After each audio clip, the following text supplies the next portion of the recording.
గత ప్రభుత్వ హయాంలో అభివృద్ధి సంక్షేమం పక్కన పెట్టి కేవలం కక్షపూరిత రాజకీయాలు చేశారని కాకినాడ జిల్లా ఎమ్మెల్యే పంతం నానాజీ ఆరోపించారు. కూటమి ప్రభుత్వంలో కక్ష సాధింపు చర్యలు ఏమాత్రం ఉండవని స్పష్టం చేశారు. ఇప్పటికే కాకినాడలో పీడీఎస్ బియ్యం అక్రమ రవాణా గుర్తించి తనిఖీ చేసి కేసులు పెట్టడం జరిగిందని తెలిపారు. 10 ఏళ్లు అధికారంలో ఉంటామంటూ ధీమా వ్యక్తం చేస్తున్న నానోజీతో మా ప్రతినిధి సాంబశివరావు ఫేస్ టు ఫేస్.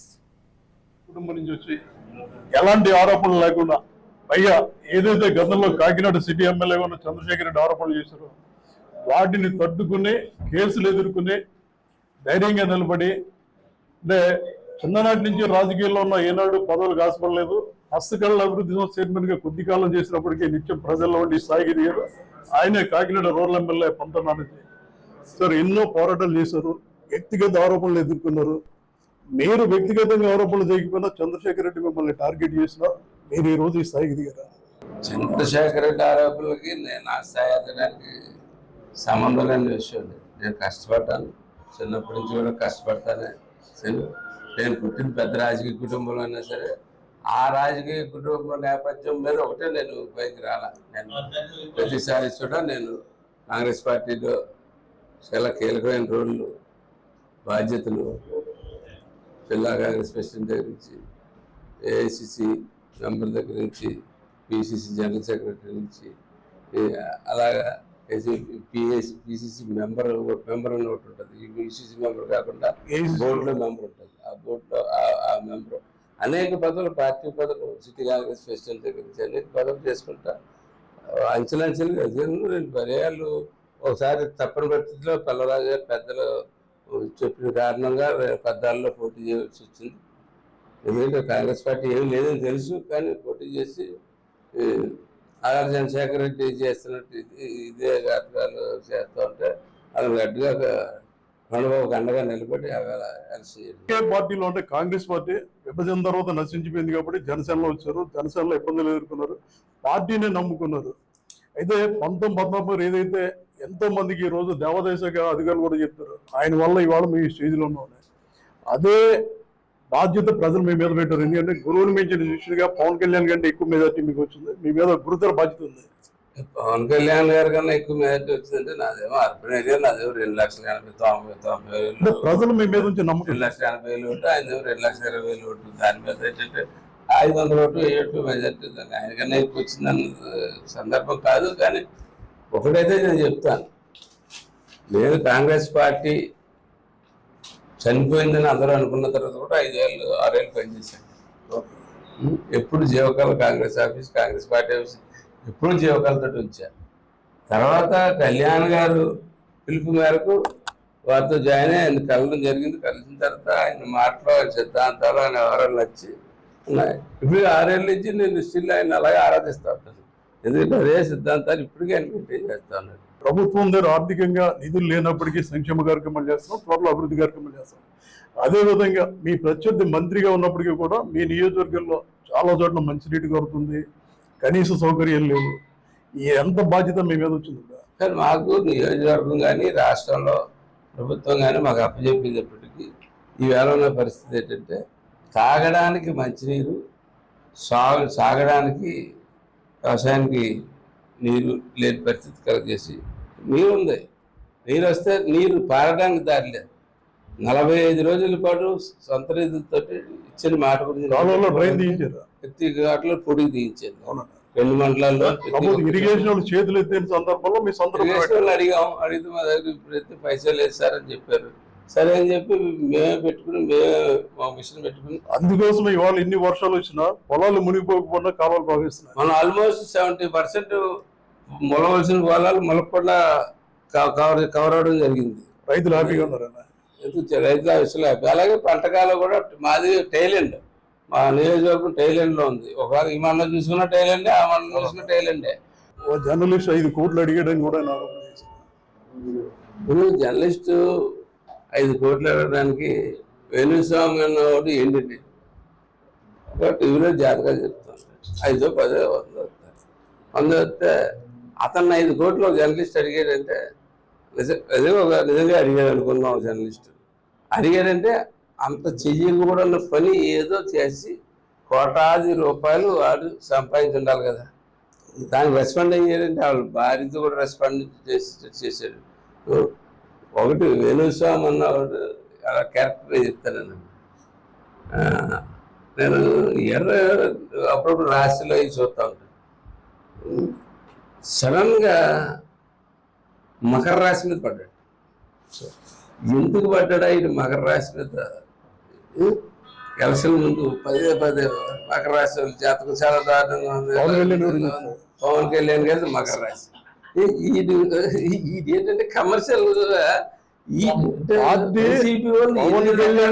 అంటే మానసికంగా కూడా మనిషి ఒకవేళ చూస్తే పవన్ కళ్యాణ్ నమ్ముకున్న వాళ్ళు చూసిన వాళ్ళు కార్యకర్తలు అందరూ ఎప్పుడు పాత్రం రాజధాని 2024 జనవరి తర్వాత పార్టీ విలీనం అయిపోతుంది కూడా చెప్పారు. ఇల్లు అయిపోద్దని ఇదే కార్యక్రమం అంటే బ్లాక్ మెయిలింగ్. అంటే మేము ఎవరన్నా దగ్గర వెళ్తాం, వెళ్ళేదే మీ గురుగారు ఇలా అంటాం అని చెప్పి ఈ టైప్ ఆఫ్ బ్లాక్ మెయిలింగ్ జ్యోతిష్యుడు.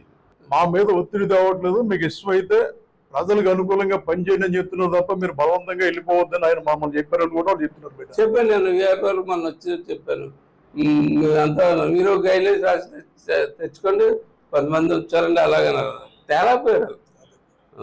మళ్ళీ అలా అలా వెళ్ళిపోగా ఇండివిజువల్గా ఎవరికాళ్ళు వచ్చి పరిస్థితులు అడిగితే మేము ఖచ్చితంగా ఆ వ్యక్తి యొక్క వెరిఫై చేసుకుని మా ఆఫీస్లో ఆ వ్యక్తి యొక్క బ్యాక్గ్రౌండ్ కూడా వెరిఫై చేసుకుని వీలైనంత వరకు 70-80% మంచి వాళ్ళని, ప్రజలకు పనిచేసే వాళ్ళే మేము. ప్రతి చేనుకు నీరు, ప్రతి చేతికి పని, ఇది జనసేన మీ సిద్ధాంతం.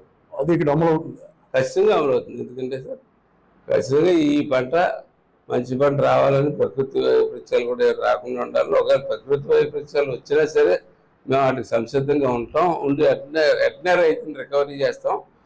అట్లాగే టార్పాలు కూడా మొన్న చెప్పారు చీఫ్ ప్రెస్ మినిస్టర్ గారు, టార్పాలు కూడా ఇస్తామని చెప్పారు.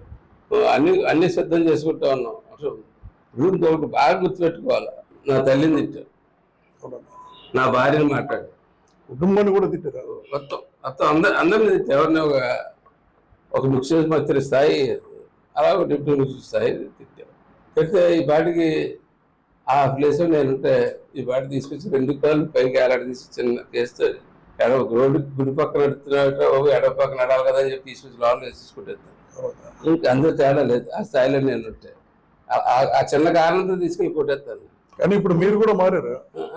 నేను అది చెప్తున్నాను జనరల్గా అలా చేస్తాం. అటువంటిది ఈవేళ ఇది ఇష్టం వచ్చినట్టు ఎవరు ఇంకా సెంటర్ అయిపోతానే ఉన్నారు, ఇంకా చేస్తా ఉన్నారు. ఇంకా ఎందుకు ఊరుకుంటున్నారు అన్నది అర్థం చేసుకోవాలి. ఇక్కడ చంద్రబాబు నాయుడిని, పవన్ కళ్యాణ్ని ఎదుర్కోలేక ఈ రూట్లో వెళ్తా ఉన్నారు, ఆ ఏదో రూట్లోనే ఈ ఏదోలు వెళ్తా ఉన్నారు. కాబట్టి రెచ్చగొట్టే ధోరణిలో ప్రయత్నం చేస్తుంటే వాళ్ళిద్దరూ కూడా పరిపాలన ఇదిలో ఉన్నారు తప్ప వీళ్ళు పట్టించుకోవట్లేదు. సార్ ఫైనల్గా ఈరోజు చూసి ఎంతమంది మీ దగ్గరికి వచ్చారు, అదేవిధంగా పార్టీ రాజకీయాల కమిటీ సభ్యులుగా మీకు గురుతర బాధ్యత చెప్పారు. ఫస్ట్ మీతోనే స్టార్ట్ అయింది. మంగళగిరి కార్యాలయంలో 1-2 తేదీలో అర్జీలు తీసుకున్నారు. ఇటు పార్టీ అటు ఎమ్మెల్యేగా ఎలా సమన్వయం చేస్తున్నారు?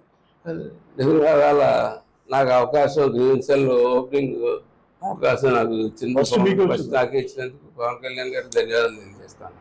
నిజంగా నేను సుమారు 10-15 మంది ఎమ్మెల్యే ఎస్పీలతోటి 10 మంది కలెక్టర్లతోటి మాట్లాడాను. వాళ్ళందరూ చాలా పాజిటివ్గా ఉన్నారు. మీరుండగానే మీకు వచ్చిన అప్లికేషన్ కాలేజీకి పంపిస్తే కాలేజీ మీ దగ్గరికి వచ్చి అమ్మాయికే కాదు జనసేన సభ్యత్వం వాళ్ళకి 10% మందికి మేము ఫీజు రాయితీ ఇస్తాను కూడా ప్రకటించాడు. 25% రాయితీ ఇస్తానని చెప్పి ఆయన ప్రకటించాడు జనసేన సభ్యత్వం ఉన్న వాళ్ళకి. అలాగే ఆ అమ్మాయి ఫీజు మొత్తం నేను 15,000 తగ్గించమంటాను, ఆయన 40,000 తగ్గించేసాడు. 40,000 తగ్గించేసి ఇచ్చేసాడు. తర్వాత తదేకం ఫౌండేషన్స్ వచ్చారు. ఒక యాక్సిడెంట్ అయిన తదేకం ఫౌండేషన్ మీతోనే కలిసి ప్రయాణం చేస్తున్నారు, మాతో కలిసి ప్రయాణం చేస్తా ఉన్నారు. కానీ ఈ సబ్జెక్ట్ లో కూడా తదేకం ఫౌండేషన్స్ కాకుండా వేరే ఫౌండేషన్స్ నుంచి వాళ్ళు దగ్గరకు వచ్చి కూర్చొని నెలకే కోమలో ఉన్నాడు.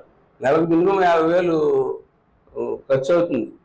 నానాజీ కేవలం కొద్ది రోజులు హస్తకళ అభివృద్ధి చైర్మన్ గా చేసినా కూడా నిత్యం ప్రజల్లో ఉన్నారు. కాంగ్రెస్ లో ఉన్నారా లేకపోతే జనసేనలో ఉన్నారు, 2 తప్ప వేరే పార్టీకి చూడలేదు. ప్రజలు మీ మీద చాలా నమ్మకాలు పెట్టుకున్నారు. ఈ నమ్మకాలని ప్రస్తుత ప్రభుత్వం ఆర్థిక ఇబ్బందుల్లో ఉంది. అయినప్పటికీ మధ్యాహ్న భోజన పథకానికి అద్భుతమైన పేరు పవన్ కళ్యాణ్ పుణ్యమంటూ డొక్కా సీతమ్మ పథకం పెట్టారు. అదేవిధంగా అన్నా క్యాంటీన్లు తిరిగి ప్రారంభించారు. ఇటు పవన్ కళ్యాణ్, అటు చంద్రబాబు ఒక బండి మీద 2 ఎడ్ల కొనసాగుతున్నారు. దానికి మీ ఎమ్మెల్యేల సహకారాలు ఉంటుంది. డెఫినెట్గా ఎమ్మెల్యేలు అందరూ కూడా చాలా ఓపికగా ఉత్సాహంగా ఉన్నారండి. వారిద్దరూ ఏం చెప్తే అదే బాటలో నడడానికి సిద్ధంగా ఉన్నారు. ఎవరు కూడా ఇప్పుడు వచ్చి నేను 6 రోజులు అసెంబ్లీ 5 రోజులు అసెంబ్లీ చూసాం. ఎవరిబడి హ్యాపీ ఇద్దాం, ఎందుకంటే అడగగానే ఇస్తున్నారు. డబ్బులు అంటే లేవు, కొంచెం లేట్ అవుతుంది, అది 2-3 నెలలు చదువుకోమని చెప్పారు. చదువుకుంటా ఏదో కింద మీద పడతా ఉన్నాం.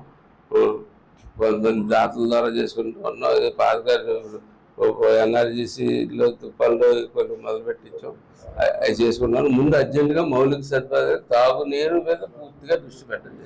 రాజకీయ పార్టీ నాయకుడిగా నానాజీ చేసిన ఆరోపణలకి స్పష్టమైన ఆధారాలు ఉంటేనే ఆయన ఆరోపణలు చేస్తారు. అదే విషయం సివిల్ సప్లై అధికారులు నాదెళ్ల మనోహర్ గారి దాడుల్లో బయటపడింది. దీన్ని ఎలా చూడండి? సుమారు 50,000 టన్నులు బియ్యం, 50,000 మెట్రిక్ టన్నులు 50,000 మెట్రిక్ టన్నులు బియ్యం మనం పట్టుకోవడం జరిగింది. అందులో 27,000 పీడిఎస్పి అని దాన్ని అది ఎక్కడికి తప్పించుకోలేదు. నేను ఇప్పటికీ చెప్తా ఉన్నాను, నూకలు అంటున్నారు. నూకలు ఇస్ నథింగ్ బట్ పీడిఎస్. మామూలు 40 రూపాయల బియ్యం కొని నువ్వు నూకలు చేసి ఎక్స్పోర్ట్ చేస్తే నీకు 100 రూపాయలు ఇచ్చేస్తారా పైన ఇతర దేశంలో? ఎవడు కదా 45 రూపాయలు బియ్యం కొని నీకు 8 రూపాయలకి 7 రూపాయలు కొని నూకలు చేస్తున్నావు కాబట్టి నువ్వు అక్కడ ఎక్స్పోర్ట్ చేయగలుగుతావు. నీకు అంతకనుక 25-30 రూపాయలు 15 రూపాయలకి అన్ని ఖర్చులు అయినా ఇంకో 15 రూపాయలు నీకు మిగులుతుందో చేయగలుగుతున్నావు. కాబట్టి నూకలే పీడిఎస్. ఎందుకంటే చాలామంది తెలియదు, నాకు తెలియదు మొదటిదాకా. ఆ ప్లాస్టిక్ బియ్యం అన్నంలో బియ్యం తేలుతుంటే ప్లాస్టిక్ బియ్యం అంటారు. అది ప్లాస్టిక్ బియ్యం కాదు, అది అద్భుతమైన పోషక పదార్థాలు ఉన్నటువంటి బియ్యం. ప్రజలు పోషక పదార్థాలు తినాలని చెప్పి మన దేశం నుంచి పోషక పదార్థాలు ఇంకో దేశానికి పంపేస్తున్నారు ఈ దొంగలు. అసలు ఇంత పోషక పదార్థాలు భారతదేశం పనిపెట్టి దాని మీద ఒక యూనిట్ రన్ చేసుకుంటా కలుపుకుంటా పంపుతూ ఉంటే మన దేశ పోషక పదార్థాలు ఇంకో దేశానికి పంపేస్తున్నారు. వీళ్ళు ఏం చేసేయాలి? ఎవరు నిలువుగా ముచ్చబెట్టు ఊరేసేయాలి. అది పరిస్థితి. Thank you sir. గత ప్రభుత్వ వైఫల్యం వల్ల ఖచ్చితంగా సమస్యలు ఉన్నాయి. అల్లావుద్దీన్ అద్భుతదీపంతో సమస్యలు పరిష్కరించే అవకాశం లేదు. ఖచ్చితంగా కొంత టైం తీసుకుని దశల వారీగా అన్ని సమస్యలు పరిష్కరిస్తాం. చట్టం తన పని తాను చేసిపోతుంది. ఇప్పటికే కొంతమంది దొరికారు, ఇంకా దొరకాల్సిన వాళ్ళు ఉన్నారు. ఇదే సమయంలో ప్రజలకు కానీ అధికారులకు కానీ సిబ్బందికి కానీ హామీ ఇస్తున్నాం, పారదర్శకంగా పనిచేయండి, ప్రభుత్వానికి మంచి పేరు తీసుకొచ్చే విధంగా చేయండి, మీకు అండగా ఉంటామని ఎమ్మెల్యే నాని గారు చెప్పడం జరిగింది. Thank you.